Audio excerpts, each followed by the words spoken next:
ये है BS6 की एक बाइक। काफ़ी सारे मैकेनिक भाइयों के माइंड में एक रेगुलर सवाल चल रहा है, चाहे वो कोई भी बाइक या स्कूटर हो। जब भी गाड़ी को स्टार्ट करते हैं काफ़ी इजीली स्टार्ट हो जाती है। अब इसके अंदर जो मेन प्रॉब्लम देखता है कि गाड़ी रेस नहीं पकड़ रही है, पिकअप गाड़ी के अंदर नहीं ले रही है। तो पहले मैं गाड़ी को बंद कर लेता हूँ और आपको मैं आज की इस वीडियो में बताऊँगा कि क्या ऐसा रीज़न है जब आपकी गाड़ी स्टार्ट होने के बाद पिकअप की समस्या करती है और कितने प्रकार से पिकअप की प्रॉब्लम उत्पन्न करवाती है और क्या ऐसा चेक करेंगे।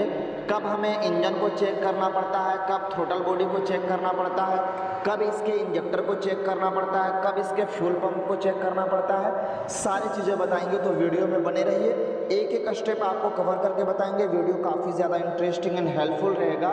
एक ही वीडियो में आपको पता चल जाएगा जब गाड़ी को स्टार्ट करने के बाद थ्रोटल खींचें तो हमारी गाड़ी पिकअप ना ले और गाड़ी बंद हो जाए, तो उस कंडीशन में हमें क्या चीज़ ऐसा चेक करना चाहिए।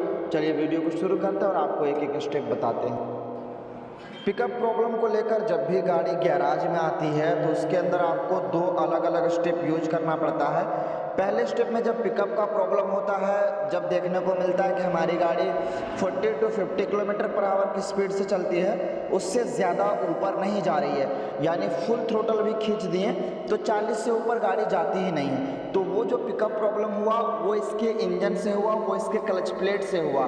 लेकिन दूसरा एक प्रॉब्लम होता है कि सेंटर स्टैंड पे हमारी गाड़ी खड़ी है, बट यहाँ पे जब पिकअप बना रहे तो हमारी गाड़ी पिकअप नहीं ले रही। तो इससे क्लियर पता चल जाता है कि जब भी पिकअप के प्रॉब्लम को लेकर आए तो पहले आपको दो स्टेप को समझना है। पहले स्टेप में ये चीज़ चेक कर लेना है कि हमारी गाड़ी खड़ी गाड़ी में थ्रोटल लेने के बाद पिकअप प्रॉब्लम कर रही है, रनिंग गाड़ी में कर रही है। अगर रनिंग गाड़ी में कर रही है 40-50 और इसके जो 80-90 किलोमीटर पर आवर की स्पीड से गाड़ी हमारी नहीं चल पा रही है, तो उस केस में हम इसके क्लच प्लेट को चेक करेंगे। अब बिना इंजन ओपन किए, बिना क्लच प्लेट ओपन किए हम कैसे पता करेंगे कि क्लच प्लेट खराब है या नहीं, वो मेथड आपको पहले पता होना चाहिए। फिर हम लोग देन इसके दूसरे स्टेप को चेक करेंगे कि जब हमारी गाड़ी खड़ी गाड़ी जब हमारी थ्रोटल लेने के बाद पिकअप ना बनाए तो कैसे हमें चेक करना चाहिए इसके फ्यूल प्रेशर को, इंजेक्टर के छिड़काव को। एक एक स्टेप आपको मैं बताते चलता हूँ। आपके पास जिस तरह से गाड़ी प्रॉब्लम लेकर आए उस हिसाब से आप उसकी टेस्टिंग करें। मैं सिर्फ दोनों प्रॉब्लम को आपको कवर करके बता देता हूं ताकि आपको आसानी से समझ में आ सके। और अभी मैं एक्सप्लेन कर रहा हूं स्प्लेंडर के अंदर, स्प्लेंडर के अंदर आपके पास जो भी बाइक या स्कूटर आए टेस्टिंग मेथड एकदम सेम होना चाहिए। पहले स्टेप में हम इसका ऑयल लेवल गेज होता है इसे हम निकालेंगे और ऑयल की जो क्वालिटी होता है उससे चेक करेंगे और उसके स्मेल से हम ये जानेंगे कि क्या क्लच प्लेट ख़राब है या सही है। काफ़ी सारे मैकेनिक भाई इस चीज़ को लेकर काफ़ी कंफ्यूज हो जाते हैं कि गाड़ी हमारी मात्र 200 चली हुई है, 400 चली हुई है या अभी फर्स्ट सर्विस भी नहीं हुई, इतना जल्दी पिकअप का प्रॉब्लम आया तो क्लच प्लेट ख़राब हो ही नहीं सकता। बट जी नहीं मैकेनिक भाइयों, ये ज़रूरी नहीं, किलोमीटर के ऊपर डिपेंड करता ही नहीं। काफ़ी समय जो मैन्युफैक्चरिंग डिफ़ॉल्ट निकल आता है, क्लच प्लेट ख़राब निकल आता है। मैंने काफ़ी सारी गाड़ियों का अंदर 200 किलोमीटर ही क्लच प्लेट को रिप्लेस किया है, तो ज़रूरी नहीं है। तो पहला स्टेप क्या होना चाहिए, जब भी आपकी गाड़ी 40 किलोमीटर पर आवर की स्पीड से ऊपर ना जाए तो उस कंडीशन में आप इसके क्लच प्लेट को चेक करेंगे। अब उसके लिए तो इंजन ओपन करना बेवकूफ़ी है, तो उसके इंजन ऑयल के स्मेल से या फिर उसकी क्वालिटी से हम पता कर लेंगे कि क्लच प्लेट हाँ सही में ख़राब है या नहीं। तो अभी अगर देखा जाए तो मैं जिस तरह से इसके इंजन ऑयल को आपको दिखा रहा हूँ, इसकी क्वालिटी से और इसके स्मेल जिस तरह से मैं देख पा रहा हूँ, इसको सूंघ पा रहा हूँ, ये एकदम परफेक्ट है। इससे ये पता चल जाता है कि क्लच प्लेट ख़राब नहीं है। तो जब भी क्लच प्लेट ख़राब आपको साबित करना हो या इसे इंजन को ओपन करना हो तो पहले इंजन ऑयल को ज़रूर से ज़रूर जाँच कर लें। तो ये है पहला मेथड, जब भी आपकी गाड़ी 50 किलोमीटर 40 किलोमीटर पर आवर की स्पीड से ऊपर जाती ही ना हो। अब चलिए मैं आपको दूसरा स्टेप बताता हूँ कि इसके जब गाड़ी सेंटर स्टैंड में रहने के बाद थ्रोटल खींचते ही गाड़ी का भदभदाहट सा महसूस हो, गाड़ी के अंदर पिकअप ना ले रहा हो, जब आपको बहुत सारे ऐसे स्टेप चेक करना पड़ेगा। वो कौन कौन सा है चलिए मैं दिखाते चलता हूँ। दूसरा जो प्रॉब्लम क्रिएट करवाता है वो है इसका फ्यूल प्रेशर, इंजेक्टर का छिड़काव, थ्रोटल बॉडी और इसका TPS सेंसर। टेस्टिंग का मेथड क्या रहेगा, सबसे पहले यहाँ से इसके फ्यूल के पाइपलाइन का जो कनेक्शन है इसे हम निकाल लेंगे। काफ़ी टाइट फिटिंग होता है, ओपन करते समय आप खास ध्यान रखें कि इंजेक्टर का पाइप टूटे ना, इसे हम इस तरह से ज़ोर से प्रेस करके बाहर की ओर खींचेंगे तो ये निकल आएगा। अब इसके हम चाबी स्विच को ऑन करेंगे तो यहाँ से फ्यूल की सप्लाई होना चाहिए काफ़ी तेज़ी के साथ। चलिए ऑन कीजिए। ये देखिए जैसे चाबी स्विच ऑन किया तो कुछ इस प्रकार से इतना फ्यूल इसके अंदर आया। बट ये टेस्टिंग का अगर देखा जाए ना तो एक रॉन्ग मेथड है, ये टेस्टिंग का परफेक्ट तरीका है नहीं। तो क्या है परफेक्ट तरीका? क्योंकि जब भी हम लोग इस तरह से चेक करते हैं, चाबी स्विच ऑन करते हैं, फ्यूल तो आया, और यहाँ पे हमारे मैकेनिक भाई मात खा जाते हैं कि जब चाबी स्विच ऑन कर रहा हूँ तो फ्यूल की सप्लाई हो रही है, बट ज़रूरी नहीं कि आप प्रेशर से हमारी गाड़ी जो है स्टार्ट होके थ्रोटल रिस्पॉन्स अच्छा खासा दे। इससे परफेक्ट जो है गाड़ी का थ्रोटल लेने के लिए 38 से 40 psi का प्रेशर होना चाहिए। अब वो एक अलग मेथड है चेक करने का, उसके ऊपर मैंने ऑलरेडी वीडियो बना रखा है, पे आपको डिटेल में दिखेगा कि कितना psi है, कैसे प्रेशर गेज के मशीन को लगाया जाता है, कैसे प्रेशर मापा जाता है। तो पहले स्टेप में फ्यूल प्रेशर को चेक करेंगे, दूसरे स्टेप में हम इसके इंजेक्टर को चेक करेंगे। तो इंजेक्टर को चेक करने के लिए क्या करना पड़ेगा, हम इसके इंजेक्टर को बाहर निकालेंगे। चलिए इंजेक्टर को बाहर निकालते हैं। इंजेक्टर को मैंने ओपन कर लिया इसके प्रेशर के साथ साथ इसके छिड़काव को चेक करने के लिए। बट उससे पहले आप याद रखें, अभी मैं टेस्टिंग जो का मेथड जो बता रहा हूँ, इंजेक्टर के छिड़काव को चेक करने से पहले ये ज़रूरी है कि इसके आने वाले वोल्टेज का आप टेस्टिंग करें। मल्टीमीटर का लगाएं और इसके अंदर इनपुट 12 वोल्ट की सप्लाई को चेक करें। कनेक्टिविटी मोड पे मल्टीमीटर को लगाएं और यहाँ से इसके ECM तक के बीच का वायर चेक करें कि कहीं वायर कटा ना हो। ये सारे मेथड मैंने ऑलरेडी कवर कर रखा है, इसलिए मैं आपका ज़्यादा टाइम नहीं लूँगा और डायरेक्ट यहाँ पे आपको छिड़काव दिखाऊँगा। तो अभी इसके अंदर हम किक का उपयोग करेंगे इग्निशन स्विच ऑन करने के बाद। तो छिड़काव देखना है, ये देखें, ये देखें, बस कीजिए।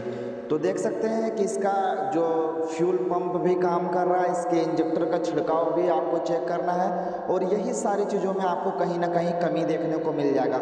इसके प्रेशर भी कम होने से ज़्यादातर जो अगर देखा जाए तो 50% जो केस का सल्यूशन मिलता है वो इसके फ्यूल पंप से ही मिल जाता है। पंप के अंदर डस्ट पार्टिकल होंगे, पंप का जो फिल्टर है वो ख़राब रहेगा, पंप सही से प्रेशर नहीं बना पाएगा, फ्यूल की क्वालिटी सही नहीं होगी। तो ये सारे रीज़न होते हैं जब भी हमारी गाड़ी का जो पिकअप प्रॉब्लम देखने को मिलता है। अब इसके बाद आपको क्या चीज़ चेक करना है, क्योंकि सबसे पहले स्टेप में मैंने कवर किया है वो है मैनुअल प्रॉब्लम, इसका इंजन। बाकी अभी हम लोग टेस्टिंग कर रहे थे वो था फ्यूल के रिलेटेड। अब आपको तीसरे स्टेप में बताएंगे इसके सेंसर्स और एक्चुएटर के रिलेटेड। वैसे तो आपको इसके फ्यूल के रिलेटेड या इसके क्लच प्लेट में ही प्रॉब्लम देखने को मिल जाएगा, बट अगर उसके बाद भी सल्यूशन नहीं मिलता है, जब आप इसके सेंसर यूनिट को चेक कर सकते हैं। इसके अंदर TPS सेंसर होता है, थ्रोटल पोजीशन सेंसर। आप वो जब ख़राब हो जाएगा, जब तो ECM को सिग्नल नहीं भेजेगा, और साथ ही साथ IAT सेंसर, मैप सेंसर, सारा का सारा इसी के अंदर इंक्लूडेड होता है। तो थोड़ा सा कन्फ्यूजन हो जाता है इसको चेक करना। तो मैं बताता हूँ कैसे चेक करना है। सबसे पहले मल्टीमीटर को आप 20 वोल्ट पे लगा दें। यहाँ पे 20 वोल्ट पे मल्टीमीटर को लगा के जो पॉजिटिव टर्मिनल इसका रहेगा वो इस सेंसर यूनिट के सबसे एंड वाला वायर में आपको लगाना है। कलर कोड की अगर मैं बात करूं तो इसके अंदर ग्रे प्लस ब्लू कलर का वायर देखने को मिलेगा। एक वायर यहाँ लगा देंगे और दूसरा वायर इसका कहीं से हम ग्राउंड इसे प्रोवाइड कर देंगे। 5 वोल्ट का इनपुट इसके अंदर आता है, ये देखें परफेक्ट इनपुट इसके अंदर मिल रहा है। तो ये इसका हो गया इनपुट सप्लाई की ECM से इसका परफेक्ट इनपुट सप्लाई मिल रहा है, 5 वोल्ट का इनपुट। अब इसका रेजिस्टेंस चेक करना होता है कि कैसे ये TPS सेंसर ख़राब है या सही है, उसको कैसे चेक करना है चलिए मैं बताता हूँ। इसके लिए हमें इसके सेंसर यूनिट को बाहर निकालना पड़ेगा, और इस सेंसर यूनिट की जब भी टेस्टिंग करें उसके साथ साथ आप थ्रोटल बॉडी भी क्लीन कर दें। ये मेथड जब भी आप उपयोग में लाएंगे 100% आपका पिकअप का प्रॉब्लम जो है सॉल्व होगा ही होगा। चलिए मैं इसकी टेस्टिंग बता देता हूँ कैसे इसे चेक किया जाता है। इसका सेंसर यूनिट मैंने निकाल लिया है इस वाले जगह से इसकी टेस्टिंग करने के लिए। तो कुछ इस प्रकार से ये लगा रहा था, आप समझ सकते हैं। और निचला जो सबसे पिन है वो इसके इनपुट सप्लाई के लिए आता 5 वोल्ट। अब इसका जो इसके सेकेंड और थर्ड नंबर का जो पिन है, बाकी उधर दो नहीं बता रहा हूँ, वो तो IAT और इसके मैप सेंसर का है। बट ये जो 2 पिन है ना, ये इसके TPS सेंसर के लिए काम करता है। इसी दोनों पिन पे हम इसके अंदर लगाएंगे मल्टीमीटर को और रीडिंग हमें देखने को मिलेगा। कौन सा पिन मैं अभी आपको दिखा देता हूँ। ये इसके इनपुट वोल्टेज के लिए हो गया, तो इस पे एक पिन लगाएंगे और दूसरा इस पे, पिन 2 और पिन 3 पे। TPS सेंसर को चेक करने के लिए हम इसके मल्टीमीटर को 200 ओहम पे लगाएंगे और इसके अंदर हमें रीडिंग के अंदर जो फ्लक्चुएशन देखने को मिलेगा। चलिए मैं इन दोनों पिन को काफ़ी अच्छे से कनेक्ट करता हूं और आपको दिखाने की कोशिश करता हूं। और जैसे इसके TPS सेंसर के अंदर हम मूवमेंट डालेंगे, इसको एक स्क्रू ड्राइवर की मदद से जैसे जैसे मूव करते चले जाएंगे तो रीडिंग में फ्लक्चुएशन आपको देखने को मिलेगा। तो ये है TPS सेंसर और इसके अंदर थ्रोटल पेडल लगा होता है और ये आसानी से कुछ इस प्रकार से घूमता है और यहीं से इसके ECM को सिग्नल मिलता है। तो इसी के अंदर हम आपको फ्लक्चुएशन दिखाएंगे। मल्टीमीटर को मैंने 200 ओहम पे लगा दिया और यहाँ पे सेंसर यूनिट में देखें तो मैंने जो प्रोब लगाया पिन 2 और पिन 3 पे। अब हम क्या करेंगे कि इसके सेंसर यूनिट में जो बदलाव करेंगे, थोड़ा सा फ्लक्चुएशन डालेंगे। चलिए डालिए। देखिए TPS सेंसर को हम खोल रहे हैं और TPS सेंसर को खोलें तो आपको यहाँ पे रीडिंग में फ्लक्चुएशन दिख रहा होगा। अभी एकदम क्लियर आप देख सकते हैं। अब इसके TPS को क्लोज कीजिए, बंद कर दीजिए थ्रोटल को। अभी देखें थ्रोटल को बंद कर दिए, सिग्नल जाना बंद हो गया। अब फिर से एक बार थ्रोटल को ओपन कीजिए। तो जैसे इसके हम सेंसर को यहाँ से सिग्नल प्रोवाइड किए वैसे ही टाइप सेम इसके जो ECM को यहाँ से सिग्नल देता है। तो ये था कंप्लीट मेथड जो मैंने ऑलमोस्ट सारी चीज़ों को कवर करके बताया कि जब भी गाड़ी पिकअप ना ले तो किन सारी चीज़ों को चेक करना चाहिए। ऑलमोस्ट मैंने सारी चीज़ों को कवर कर लिया। तो वीडियो अच्छी लगे तो वीडियो को लाइक कर दीजिए, शेयर कर दीजिए।